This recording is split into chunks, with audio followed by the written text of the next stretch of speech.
القصة دي بدأت بمساج بريء لحماها، لكن اللي حصل بعدها دمر حياتها حرفيا. جوزها سافر وحماها استغل وحدتها، وكلمة ايديكي بتريحني كانت أول خطوة في طريق الكارثة. تابع القصة كاملة بصوت رحاب، قصة واقعية 100%. اشترك في القناة وفعل الجرس عشان توصلك كل حكاياتنا. أنا رحاب، عندي 22 سنة، متجوزة وعندي طفل صغير، عايشة في بيت العيلة مع جوزي وحماتي وحماية. كنت بحب جوزي قوي قبل الجواز، هو كان جاري واتجوزنا عن حب.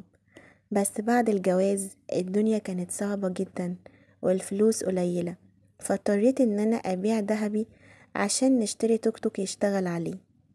محمود كان بيشتغل من الصبح لحد نص الليل، بيجي مهدود، ما بقاش بيكلمني ولا يطبطب عليا ولا حتى بقى يشوف ابنه.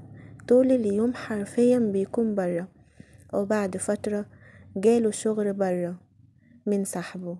انا ساعتها رفضت وقلت له لا، انا مش هينفع اقعد لوحدي، مش هينفع تسافر وتسيبني. راح قال لي انا عايزه امن مستقبلنا، وسابني وسافر.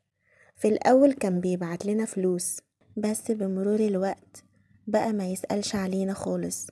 هو مجرد رسالة في اليوم، عاملة ايه يا رحاب وخلاص، او ماما عاملة ايه والواد كويس وكده وخلاص، ما بيبعتش اي حاجة تاني.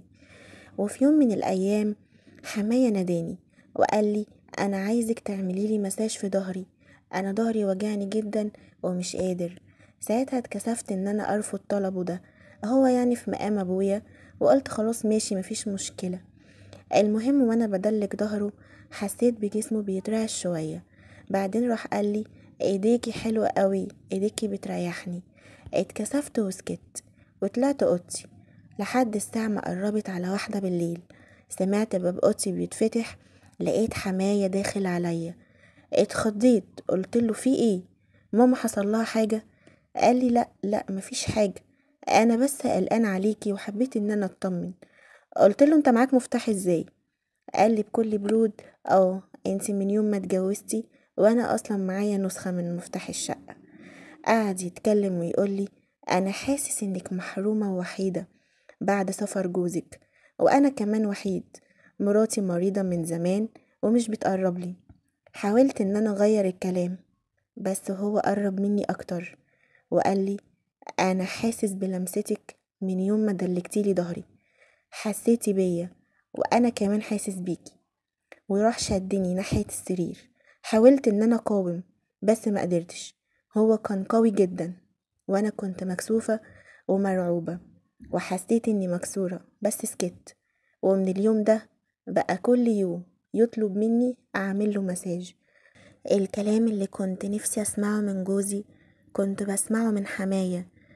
انتي جميلة، انتي جسمك حلو، كنتي فين من زمان؟ لقيت نفسي بتشدله كل يوم اكتر من الاول. كنت بحاول ارفض، بس الوحدة كانت بتقتلني، وانا بصراحة ضعفت ولقيت نفسي ماشية في الطريق ده. لحد ما في يوم البيريود اتأخرت عليا وحسيت ان في حاجة غلط. رحت عملت تحليل، لقيت نفسي حامل.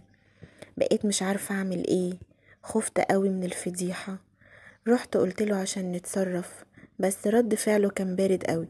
قال لي عادي يعني، تعالي انا هاخدك ونتخلص من الجنين ده وخلاص. خفت قوي بصراحة، بس اضطريت ان انا اوافق عشان الفضيحة. خدني الدكتور تحت السلم وعملولي العملية، وكنت ساعتها بموت حرفيا.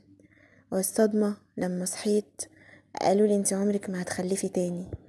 رجعت البيت جسمي كله بيوجعني، قلبي مكسور وروحي كانت ضايعة، مش قادرة ابص في وش ابني ولا اعرف اقول لمحمود ايه.